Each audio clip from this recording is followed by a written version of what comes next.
The jungle of Varath 9 was alive in every terrible way a jungle could be alive. The trees breathed, or at least they seemed to, their massive trunks swelling and contracting in slow rhythmic pulses that pushed clouds of pale green spores into the humid air. And the ground beneath them was soft and warm, like the belly of something sleeping, something that might wake up at any moment and decide it was hungry.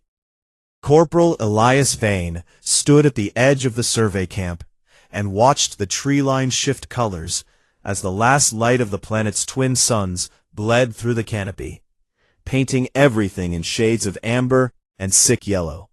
And he thought to himself that this was the most beautiful and most terrifying place he had ever seen in his entire life. He had been on Varath 9 for 6 days now, part of a 12-member science team aboard the GCS Hollow Dawn, a Galactic Coalition survey vessel tasked with mapping and cataloging the biological wonders of uncharted worlds. Varath 9 was full of wonders, the kind that could dissolve your bones or lay eggs inside your lungs, or simply bite your head off and swallow it whole before you even had time to scream. Elias was the only human on the crew, and that made him something of a curiosity to the others, because humans were still relatively new to the galactic stage, and most species in the Coalition had never actually worked alongside one before, and the ones who had tended to come back with stories that the others found hard to believe. Stories about humans running toward danger instead of away from it, about humans forming emotional bonds with creatures that should have eaten them, about humans laughing in situations where any rational being would have been frozen in terror. The Velian xenobiologist, Dr. Rylos, had 4 arms and 3 doctorates and a nervous habit of clicking her lower mandibles together whenever she was anxious, which on Varath 9 meant she was clicking almost constantly. And she had told Elias on the 2nd day that she found humans deeply unsettling, not because they were aggressive or dangerous, but because they seemed to lack the basic survival instinct that every other sapient species in the galaxy possessed. Elias had smiled and told her that humans had plenty of survival instinct, they just expressed it differently. She had not found that comforting. Now, on the 6th day, everything went wrong all at once, the way things always do on death worlds, not slowly and with warning, but fast and without mercy. The survey shuttle, the one they used to travel deep into the interior to collect samples, suffered a catastrophic engine failure 3 kilometers from camp, and the backup skiff could only carry 8 passengers, which meant 4 members of the team would have to stay behind and wait for a second trip. Except the second trip never came, because the moment the skiff lifted off, the sky turned black. Darkness of evening, but the violent churning black of a Class 4 atmospheric storm, the kind that turned the air into a weapon and made it impossible for any ship to fly. And the readings from the Hollow Dawn confirmed what everyone feared. The storm would last at least 72 hours, maybe longer.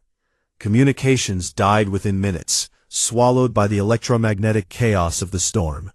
And the 4 crew members at the camp were cut off from the ship entirely. 3 of them managed to reach a secondary extraction point 2 kilometers east, where an emergency shelter had been pre-positioned.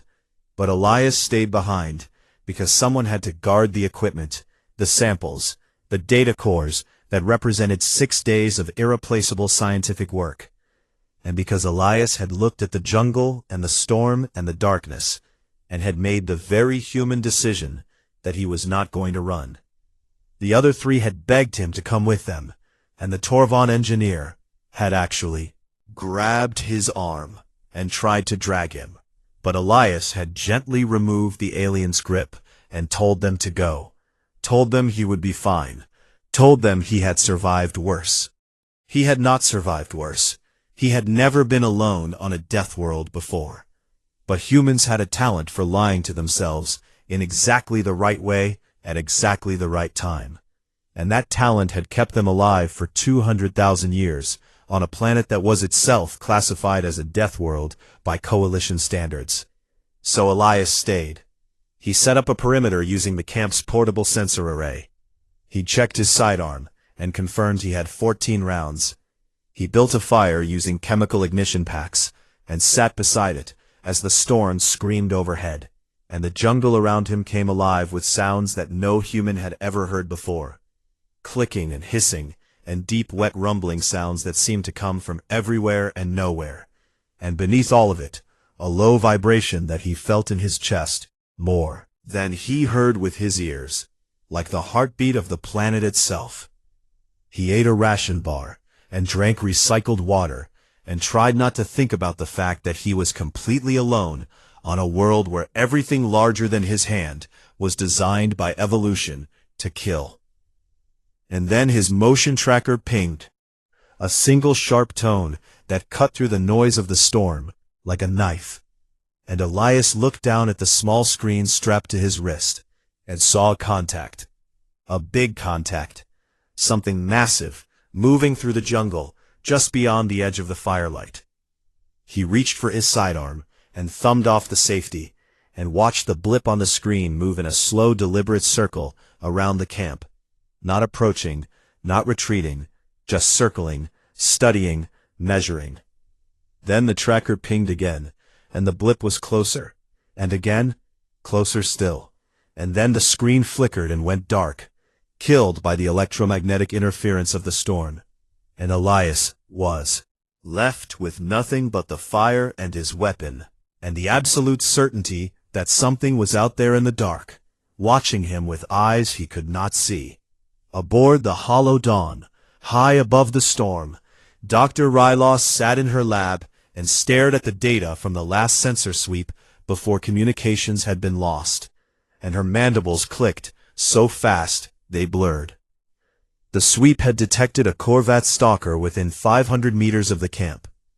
She pulled up the creature's file on her terminal and read the words she already knew by heart because she had written some of them herself. Corvat stalker, apex predator, galactic threat level 9, 6 limbs, thermo-adaptive camouflage, venomous dorsal spines capable of penetrating standard combat armor, jaw pressure sufficient to shear through starship hull plating. No known sapient species has survived a solo encounter in the wild. She closed the file and opened the crew management system and stared at the blinking cursor next to the casualty report form for a long time before she began to type. Name, Corporal Elias Vane. Species, human. Status, presumed deceased. Cause, planetary fauna. Class Corvath. Notes, left alone at forward camp during emergency evacuation. No communication possible. Corvath stalker, confirmed in immediate vicinity. Survival probability, less than 1%.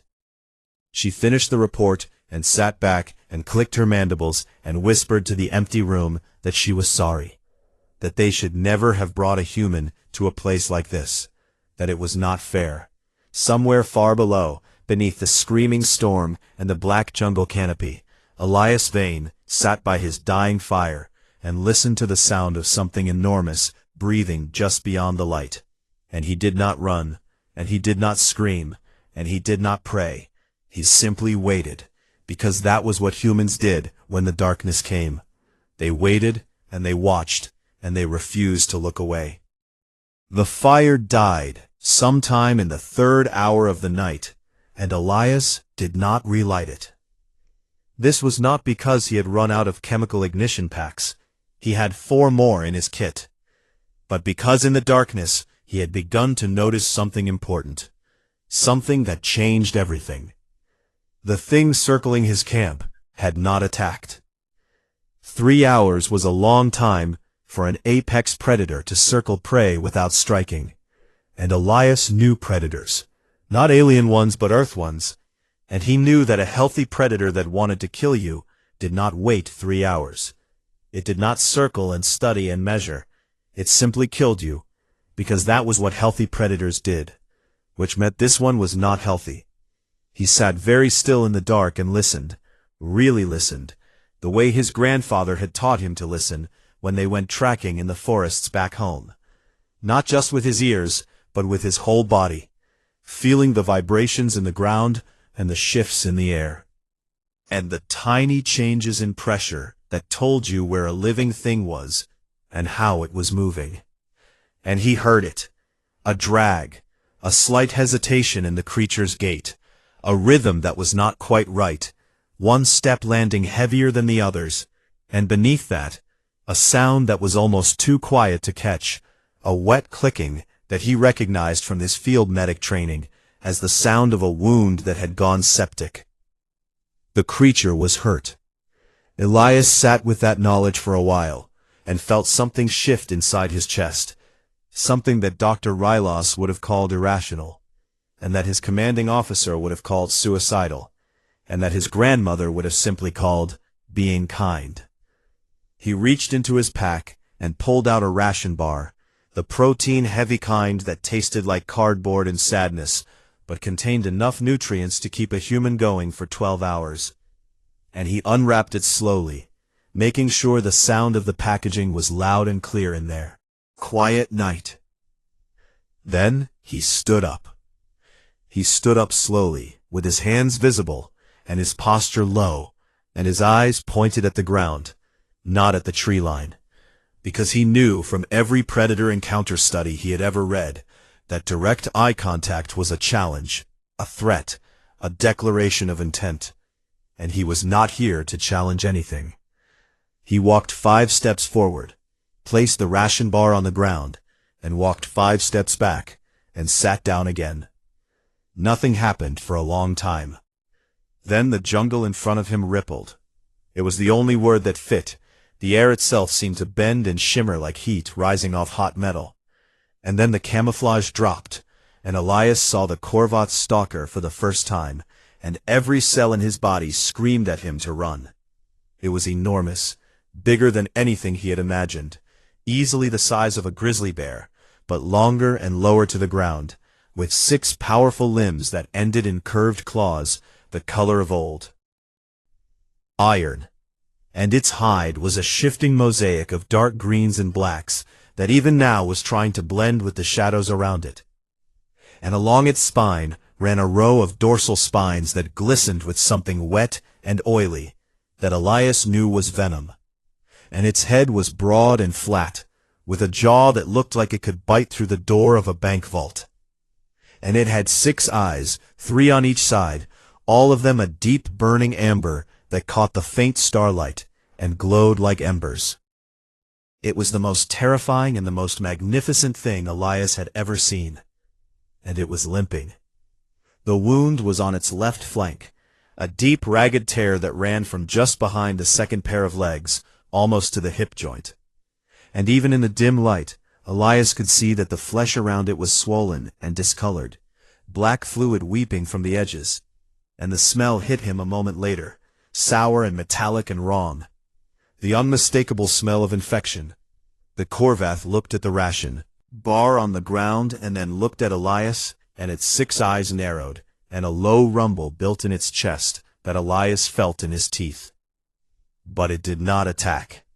It stood there for what felt like an hour, but was probably only a few minutes, and then it lowered its massive head and sniffed the ration bar, and pulled back, and sniffed again, and made a sound that was almost like a question, a short, sharp bark that echoed off the trees.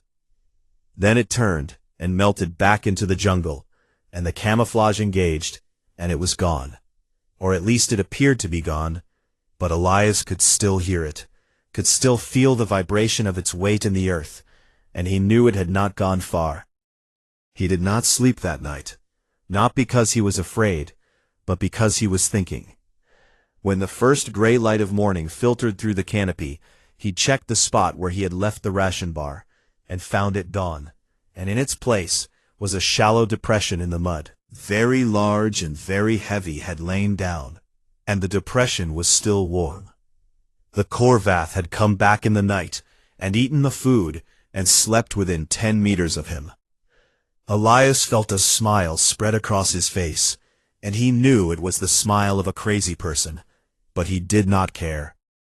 He spent the morning establishing a routine, because routines were important. Routines told a watching predator that you were predictable and safe and not a threat, and he moved around the camp slowly and deliberately, talking aloud in a low, steady voice about nothing in particular, about the weather on Earth, and the taste of his mother's cooking, and the way the ocean looked at sunset, just letting the sound of a calm human voice fill the air. By midday, the Korvath had stopped hiding.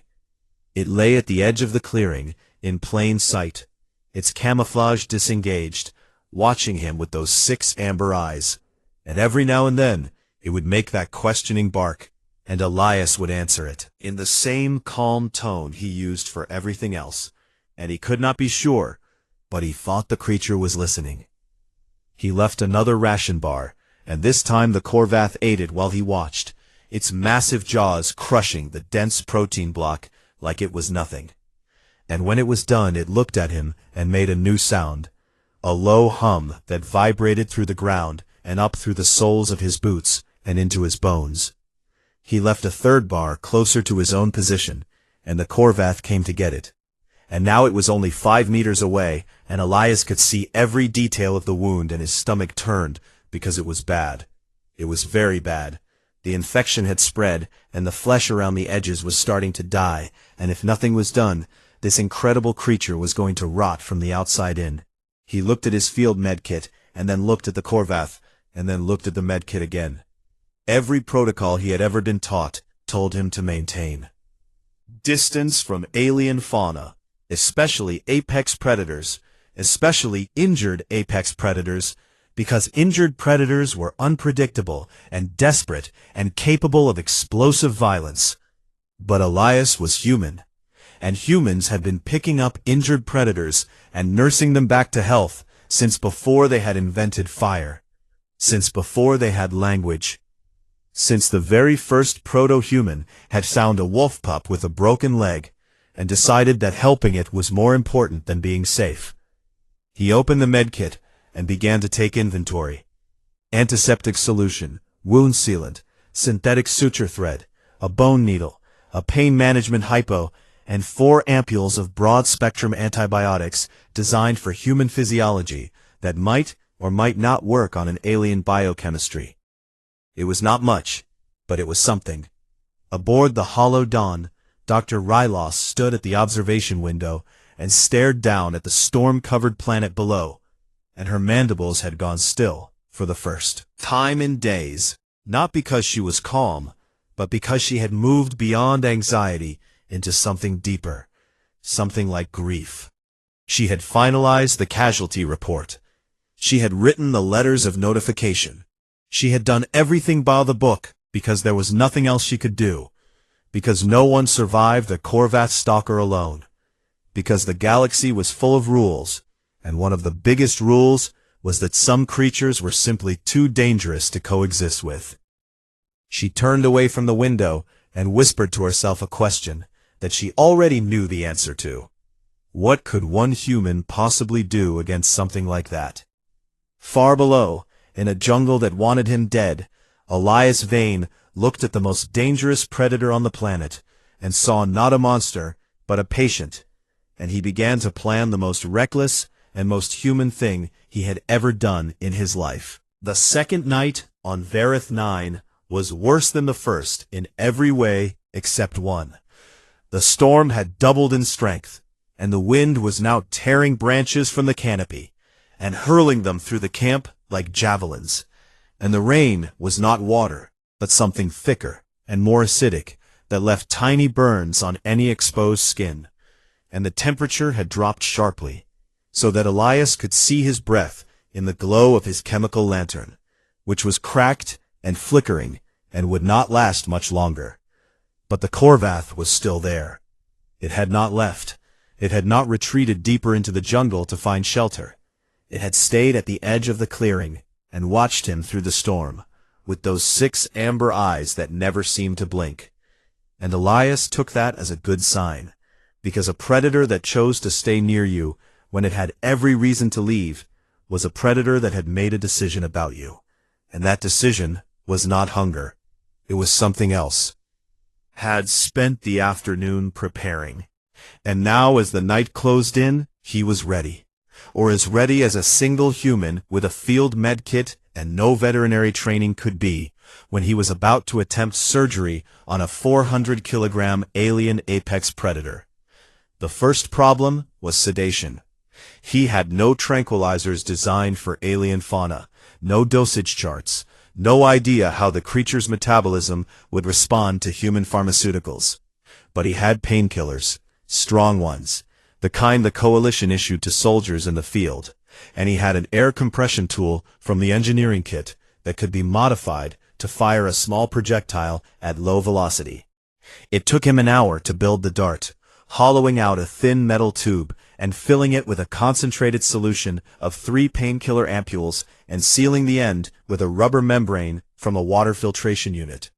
And when he was done, he held it up to the lantern light and examined it and thought about all the ways this could go.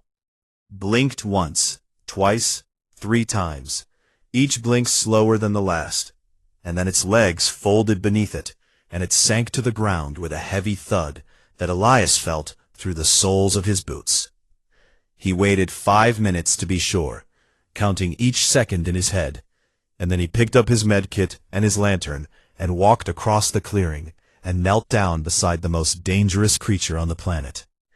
Up close it was even more terrifying and even more beautiful. Its hide was warm to the touch and covered in fine scales that shifted color even in unconsciousness. And its breathing was deep and slow, and each exhale smelled like hot copper and ozone. And the dorsal spines along its back pulsed faintly with bioluminescence, pale blue light that rippled along their length like slow lightning. The wound was worse than he had thought. The infection had gone deep into the muscle tissue, and there were pockets of black fluid trapped beneath the skin that needed to be drained. And the edges of the wound had begun to necrotize, dead flesh turning gray and pulling away from the healthy tissue beneath. And Elias took one look at it and knew that without intervention, this creature had maybe 2 more days before the infection reached its bloodstream and killed it. He poured antiseptic solution into the wound, and the Corvath twitched in its sleep and made a sound like a whimper, and Elias placed his free hand on its neck and spoke to it softly, and the creature settled. Then he went to work. He drained the infection pockets one by one, pressing the dark fluid out with steady, careful pressure. And each time the creature flinched, he paused and waited and spoke, and then continued. And the fluid burned through his gloves and left angry red welts on his hands, but he did not stop. He cut away the dead tissue with a surgical blade, working slowly and precisely, because one wrong cut could sever a blood vessel and the creature could bleed out. Before he could stop it, and the blood that welled up was not red like human blood, but a deep, iridescent purple that shimmered in the lantern light. And it burned, too. Not as badly as the infection fluid, but enough that his hands were shaking by the time he was done. He irrigated the cleansed wound with the last of his antiseptic, and then threaded the bone needle with synthetic suture and began to close the wound, one careful stitch at a time, pulling the healthy flesh together and tying each knot with fingers that were raw and trembling and on fire. It took 3 hours. When he was done, he injected 2 ampules of broad-spectrum antibiotics directly into the muscle tissue near the wound, and packed the area with wound sealant, and sat back on his heels, and looked at his work, and decided it was ugly but functional, and that was the best he could do. Then he waited. The Corvath woke slowly, its 6 eyes opening 1 pair at a time, bottom pair first, then middle, top, and each pair focused on Elias with an intensity that made the air feel thick. It lifted its head and turned to look at the wound on its flank, and sniffed the bandaged area, and made a sound that Elias could not identify, a kind of clicking trill that was too complex to be a simple vocalization. And then it turned back to him, and did something that stopped his heart. It pressed its massive snout against his chest. Not aggressively, not with force, but gently, the way a dog presses its head against your hand when it wants to be touched. and Elias felt the heat of the creature's breath through his shirt, and the vibration of a new sound building in its chest. A deep resonant hum that seemed to come from everywhere at once, from the ground and the trees and the air itself, a sound that was so low and so powerful that it made his vision blur and his bones ache. He would not know until later, until Dr. Rylos played him the recording from her research files. Sound was a nest bond vocalization, a frequency that Korvath stalkers produced only in the presence of their own offspring. A sound that meant safe and mine and family.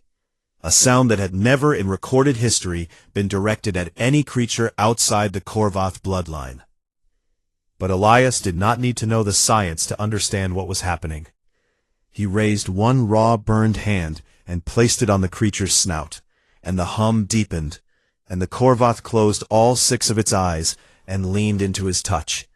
And in that moment, in the middle of a screaming storm on an alien world, surrounded by darkness and danger and death, Elias Vane felt something that he had not felt since he left Earth.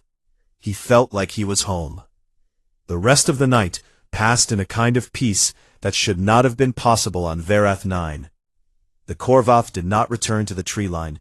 It stayed beside him, its massive body curved around him like a living wall, and the heat it radiated kept the cold at bay, and its presence kept everything else in the jungle far away, because nothing on this planet was foolish enough to approach a Korvath stalker.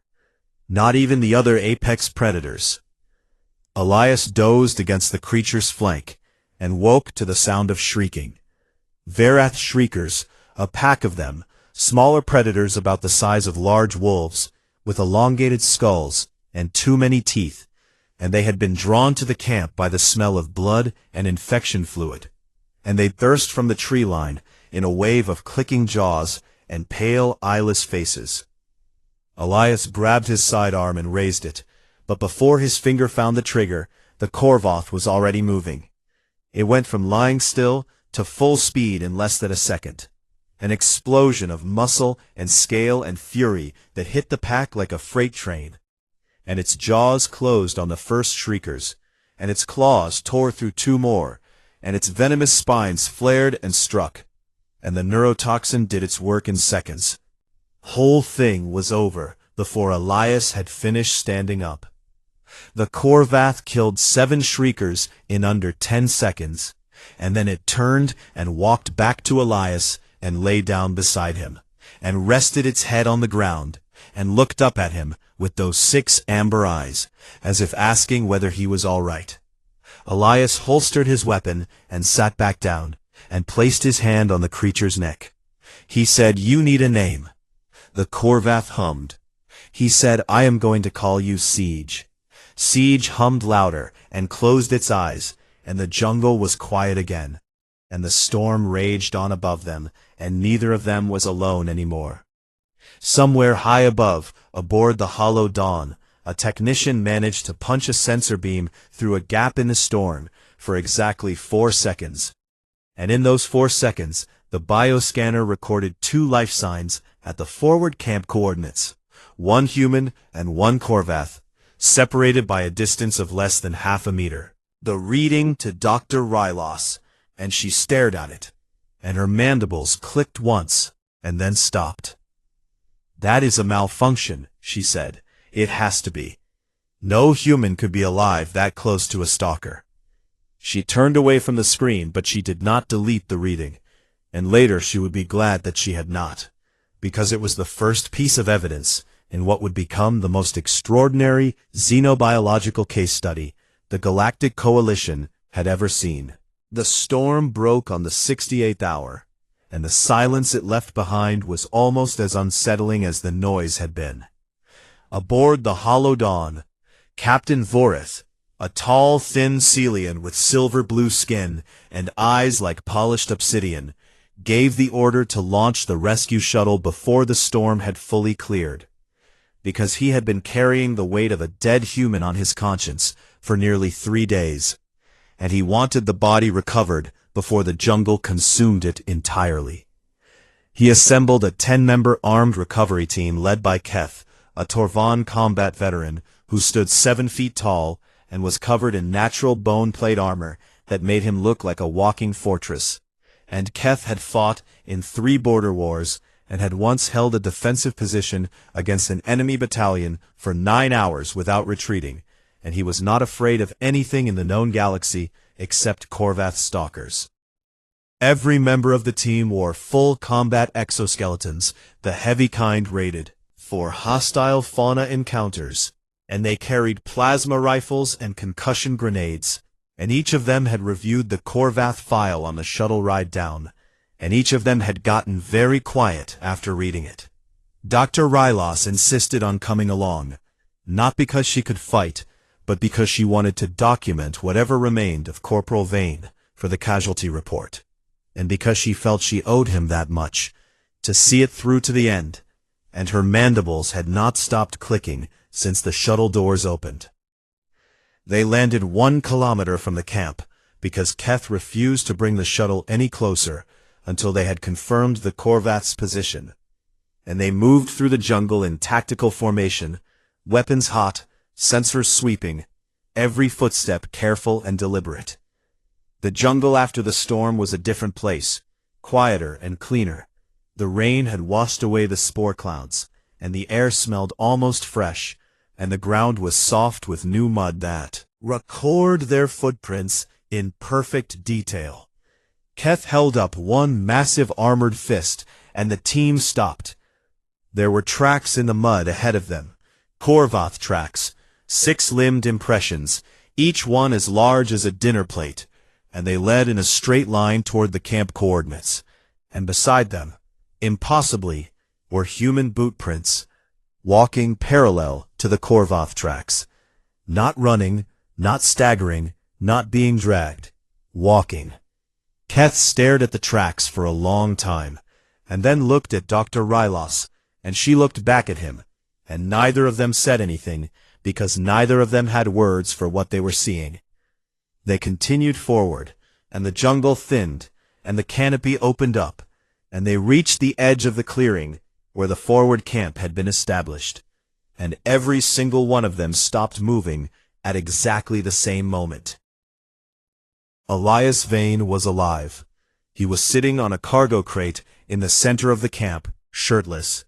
The skin of his arms and hands red and blistered from chemical burns, his hair matted, and his face streaked with dirt and dried purple blood that was not his own.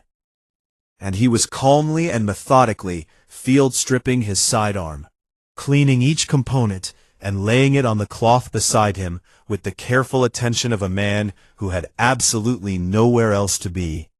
And next to him, sprawled across the makeshift landing pad like a 6-legged armored cat sunning itself on a warm rock, was the Korvath stalker. It was enormous, even bigger than the files had suggested, its body stretching nearly 4 meters from snout to tail, and its hide shifted lazily through shades of green and brown and black as the sunlight moved across it.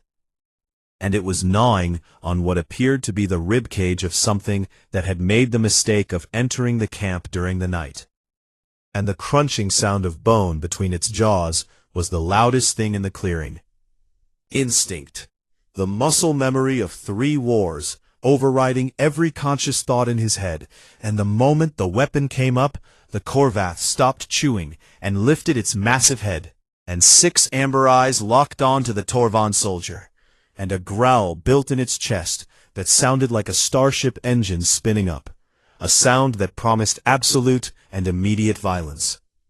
The team froze, and Keth felt something he had never felt before in his entire military career, a fear so deep and so pure that it went beyond his conscious mind, and reached into the ancient reptilian core of his brain, where the only thoughts were run and hide and do not move. And then Elias looked up from his sidearm and saw the rescue team, and his face broke into a tired, easy smile, and he placed one hand on the Korvath's neck and said in a voice that was calm and almost casual, "Easy, they are with me." The Korvath looked at Elias, and then looked back at the rescue team, and the growl faded, and it lowered its head and went back to chewing on the ribcage, as if 10 armed soldiers pointing weapons at it was not even worth worrying about. Keth did not lower his rifle. He could not. His arms had locked in place, and his body was refusing to obey his commands. And he stood there, with his weapon raised, and his hands shaking inside his armored gloves, and he realized with a kind of distant clarity that he was not afraid of the Korvath. He was afraid of the human, because the human had done something that no being in the galaxy was supposed to be able to do. He had taken the most dangerous predator on this world and turned it into a companion. And Keth could not understand it, and what Keth could not understand, Keth feared. Dr. Rylos pushed past the frozen soldiers and walked into the clearing, and her mandibles had gone completely still, which meant she had moved beyond fear into a state of pure scientific astonishment that her body did not know how to process. Out her scanner, and ran it over the Korvath from a distance, and the readings made no sense. The creature's stress hormones were at baseline levels. Its heart rate was slow and steady. Its body language showed no signs of aggression or territorial defense. And most impossible of all, the scanner detected traces of a nest bond vocalization still resonating in the creature's vocal chambers. She looked at Elias, and her voice came out in a whisper. "It has bonded with you." Elias shrugged one shoulder and said it was hurt, and I helped it, and it decided I was all right. Dr. Rylos shook her head, and her mandibles started clicking again, faster than ever, and she said that was not possible, that Korvaths did not bond with other species, that they did not bond with anything outside their immediate bloodline, that in 300 years of xenobiological study, no researcher had ever documented a Korvath forming an attachment to a non-Korvath organism. Then looked at Siege, and then looked back at her, and said, "Well, I guess no one ever tried helping one before." And Dr. Rylos opened her mouth and closed it and opened it again, and found that she had no response to that, because the human was right. No one had ever tried, because every species in the galaxy looked at a Korvath stalker and saw death, and the idea of approaching one with kindness had simply never occurred to anyone, because it was insane. But humans were insane. She was beginning to understand that now. Humans were profoundly and fundamentally insane in ways that the rest of the galaxy could not comprehend, because they came from a world where they had spent 100,000 years living alongside predators, and instead of simply learning to avoid them, they had learned to love them. She pulled out her research recorder and held it up to her mouth and spoke quietly. Note for the Galactic Behavioral Index: humans do not appear to recognize the concept of an untamable species. Further study is urgently required. Reclassification of human threat assessment may be necessary, not because humans are dangerous to other sapients, but because their capacity to form bonds with lethal fauna represents a paradigm shift in our understanding of interspecies relationships. She paused and added one more line. "I am no longer certain that humans are the ones who should be afraid of this galaxy. I am beginning to think the galaxy should be afraid of them." The rescue shuttle was called in, and the team began packing up the camp equipment, and Elias helped them work, and Siege lay in the middle of everything and watched and hummed and did not bother anyone. And the soldiers gave the Korvath a wide berth, but by the time the last crate was loaded, even Keth had stopped pointing his weapon at it, mostly because it was hard to maintain tactical readiness against something that was lying on its back, letting a human scratch its belly. Shuttle lifted off. Elias was in his seat, and Siege was on the ground below. And the moment the landing gear left the earth, the Korvath threw its head back and howled, a sound that shook the trees and scattered birds for a kilometer in every direction, a sound that was raw and desperate, and full of something that Dr. Rylos's instruments identified as distress. Elias looked out the viewport, and his face changed. The easy smile was gone, and in its place was something hard and certain and unmovable. He turned to the captain and said, "I am not leaving without the Korvath." Captain Voreth said that was absolutely out of the question. that bringing a threat level 9 predator aboard a survey vessel was a violation of 17 different coalition regulations, and that he would not be responsible for the deaths of his crew. Elias said nothing. He just sat in his seat and looked at the captain with those calm, steady human eyes, and waited. And the silence stretched and stretched. The howling continued below, and everyone on the shuttle looked at Elias, and then looked at the captain, and then looked away, because they could all see what was about to happen. The captain was going to lose this argument. Not because Elias was threatening him, not because Elias outranked him, but because Elias was a human, and he had made a bond, and humans did not break their bonds, not for regulations, not for safety, not for anything. Captain Forrest stared at Elias for a long time, and then closed his eyes and ordered the pilot to take the shuttle back down. Siege was waiting at the edge of the tree line when the ramp opened, and when Elias walked down and called out, the Corvath covered the distance between them in 3 massive bounds, and pressed its snout against his chest, and hummed so loudly that the shuttle's hull vibrated in sympathy. Elias placed both hands on Siege's face and said, "Good, we are staying together. That is how this works now." Rylos watched from the top of the ramp, and clicked her mandibles, and thought to herself that the galaxy had no idea what was coming. 3 months changed everything and nothing. Siege had healed completely under Elias's care, the wound on its flank now just a pale scar beneath the shifting colors of its hide. And the Corvath had grown comfortable aboard the Hollow Dawn in the way that only an apex predator could, which meant it went wherever it wanted and did whatever it pleased, and everyone simply got out of its way. Elias had built a lightweight sensor harness from spare engineering parts that fit around Siege's chest and shoulders, studded with motion trackers and thermal cameras that fed data directly to a wrist display. And he had spent weeks mapping the Corvat's venom output and cataloging the neurotoxin in its dorsal spines. And the results had made Dr. Rylos go very quiet for a very long time, because a single spine carried enough toxin to incapacitate 12 armored soldiers in under 30 seconds. The crew had adapted, which was the polite way of saying they had learned to live with it. 400-kilogram predator sleeping in the cargo bay, and Keth the Torvon soldier, who had fought in 3 wars, had developed a cautious respect for Siege, that he expressed by leaving raw protein blocks outside the cargo bay door each morning, which Siege accepted with the regal indifference of a creature that knew it was the most dangerous thing on the ship, and did not need to prove it. And then the distress call came. It arrived on a standard coalition emergency frequency.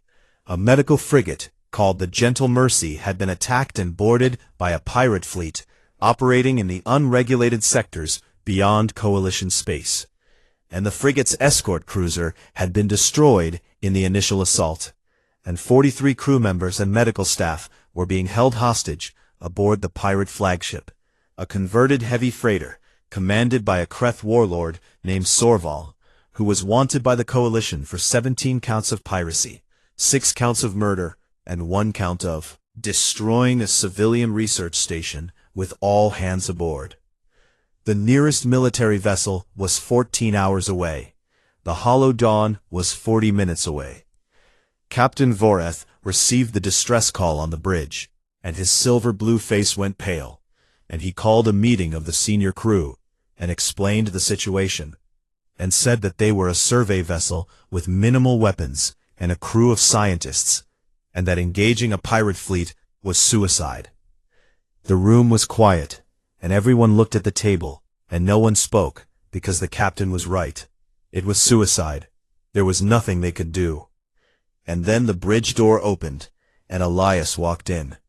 Behind him, filling the entire corridor from floor to ceiling, was Siege, its 6 amber eyes glowing in the dim light of the ship, its dorsal spines pulsing with that slow blue bioluminescence, its claws clicking softly on the metal deck with each step. And every person in the room felt the ancient mammalian instinct. That said, Predator and do not move. Elias looked at the captain and said, I can do it. Voref said, that was impossible. That one human could not board a hostile vessel crewed by armed pirates and rescue 43 hostages. Elias looked over his shoulder at Siege, and then looked back at the captain, and said, I will not be alone. The plan was simple, because the best plans always are. The Hollow Dawn would approach the pirate flagship under a false surrender signal, broadcasting that they were a civilian vessel, with no weapons and no military crew. And when they docked at the cargo airlock, Elias and Siege would board the enemy ship and do what needed to be done. Keth volunteered to go with them, and Elias shook his head and said no. This needed to be quiet. This needed to be fast, and nothing in the galaxy was quieter or faster than a Corvath stalker with its camouflage engaged. They docked with the pirate flagship 22 minutes later, and airlock hissed open, and Elias stepped through into a dark corridor that smelled like engine grease and old blood and fear. And behind him, Siege's camouflage activated, and the massive Predator shimmered and vanished, becoming nothing more than a ripple in the air, a heat shimmer, a ghost. What happened next would be reconstructed later from the pirate ship's security footage, played before a coalition tribunal, in a room full of admirals and diplomats, who watched in absolute silence. The footage showed a single human walking through the corridors of the pirate flagship, with no armor and no rifle, just a sidearm on his hip, and a calm expression on his face, that did not change even when the first pirate spotted him and raised a weapon. The pirate fired, and Elias dropped behind a bulkhead, and the plasma bolts scorched the wall where his head had been. And the pirate advanced to finish the job, and then the pirate was gone. Not dead, not immediately, but simply gone, yanked sideways into the shadows by something the cameras could barely see, a shimmer, a blur, a suggestion of enormous jaws, and 6 glowing eyes that appeared for half a second before the camouflage swallowed them again, and there was a short, sharp scream that cut off very suddenly, and then silence. Elias continued walking. The pattern repeated itself through the ship, corridor by corridor, deck by deck, and the pirates began to realize that something was wrong, that their people were disappearing, that the cameras were showing nothing, and the motion sensors were showing nothing, and the thermal scanners were useless, because the creature's camouflage adapted to every spectrum they tried. Panic spread through the crew like a virus, and Sorval screamed orders over the intercom, and armed teams swept the corridors in groups of 4 and 5. But it did not matter, because Siege did not fight the way a soldier fights. Siege fought the way a predator hunts, with patience and precision and an understanding of fear that went deeper than thought. One by one the armed teams were reduced, not killed, because Elias had given Siege clear signals about what was acceptable, and the Corvath understood, but incapacitated, stung by dorsal spines and left paralyzed on the deck plates, their weapons knocked away, their armor torn open like paper, and the neurotoxin did its work, and they went down, twitching and gasping, and alive. Elias reached the hostage hold on the lower deck 17 minutes after boarding, and he found 43 terrified medical staff huddled behind overturned tables, and he said in a calm, quiet voice that his name was Corporal Elias Vane, and that they were going home.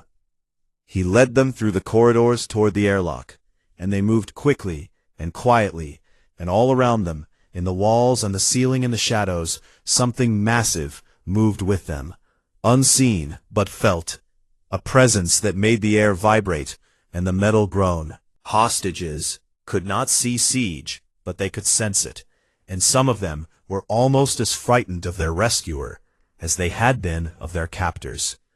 The last obstacle was Sorval himself. The Kreth warlord was waiting in the corridor outside the airlock, 7 feet of scaled muscle and rage, with a plasma blade in each of his 4 hands, and murder in his yellow eyes. And he had decided that if his ship was lost and his crew was down, He would at least kill the human who had done this to him. He lunged at Elias with all four blades swinging, and Elias threw himself sideways, and the blades cut the air where he had been, and Sorval spun for a second strike and never completed it. Siege dropped from the ceiling. 400 kilograms of apex predator landed on the Kreth warlord and drove him to the deck with a force that cracked the floor plating, and one massive clawed foot pinned his primary arms, and another pinned his secondary arms, and those 6 amber eyes stared down into Sorval's yellow ones from a distance of less than a handspan, and the Korvat's jaws opened, and the warlord looked into a mouth full of black teeth and smelled the hot copper breath of death itself. Siege looked at Elias and waited. Elias stepped forward and looked down at the pirate captain who had terrorized this sector for years, and who had killed and stolen and destroyed without mercy or remorse, and he said in a voice that was very quiet and very steady, "Do not kill him. He is going to trial." Siege hummed, that deep resonant vibration that meant understanding, and stepped off the warlord, and Sorval's eyes rolled back in his head, and he passed out. Not from the venom, not from the impact, but from pure primal terror, because he had looked into the face of a predator that was beyond anything his species had ever imagined, and he had broken. The hostages were evacuated to the Hollow Dawn, and the pirate crew was left paralyzed and zip-tied for the military vessel that arrived 6 hours later. And when the soldiers boarded the flagship, they found 47 pirates incapacitated, 0 fatalities, and 1 Kreth warlord who woke up screaming and could not stop shaking for 3 days. The footage was reviewed at a coalition tribunal 2 weeks later in a secure briefing room filled with admirals and diplomats and intelligence officers, and they watched the entire boarding action from start to finish in complete silence. And when it was over, the room was so quiet that you could hear the ventilation system humming. An admiral from the Torvan hegemony, a species that considered themselves the greatest warriors in the galaxy, stood up and asked Dr. Rylos to explain what they had just witnessed. Dr. Rylos stood at the podium and pulled up the original file on Korvath's stalkers, the one she had helped write, and displayed it on the screen. Korvath Stalker, Galactic Threat Level 9, no known sapient species has survived a solo encounter in the wild. She deleted the entry and typed a new one while the room watched. Korvath Stalker, revised classification, threat level dependent on handler. If bonded to a human, reclassify as strategic asset.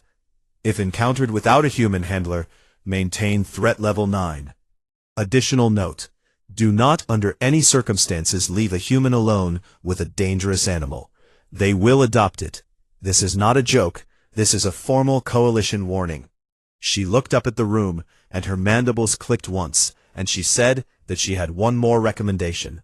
She said that the coalition needed to update its threat assessment for humans as well, not because humans were dangerous to other sapient species, not because they were aggressive or violent or cruel, but because humans possessed something that no other species in the galaxy possessed: the ability to look at the most terrifying thing in the universe and see a friend.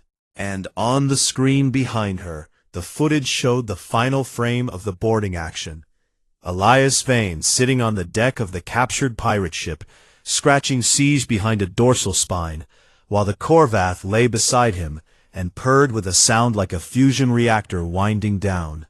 400 kilograms of camouflaged, venom-spined death, reduced to something that looked remarkably like a very large and very content house cat.